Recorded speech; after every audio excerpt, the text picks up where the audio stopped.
හිනහෙන විට දවසම මට ලස්සන වෙලා ඉන්නවා. ඇයිනෙත් හිනාවෙහෙන ගංගාවක් මට හොරුදේ ගලා යන්නවා. ඇයයි මගේ ආදරේ සෙම්පක සුවදක්සේ මගේ හද සරසනේ.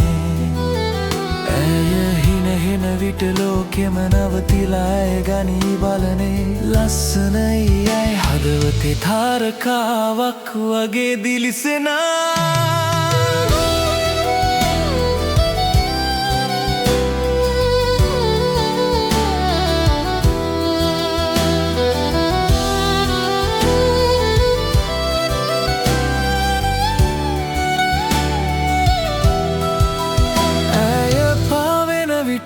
පවනත් සෙමින් රිද්මය දෙනවා. ඇයේ වරලස මැද සීරුවෙන් ලියලා ඇත මගේ ආදර කතාව. ඇය හිනහෙන විට මට හිරු කැකුලන් හිතේ බැබලින්නේ. ඇයයි සදාකල් මගේ හදවතේ රැඳෙන්නම ලියලා ඉන්නේ. ලස්සනයි ඇය සවසෙහින පායන මල් රොස මතු රැසේ.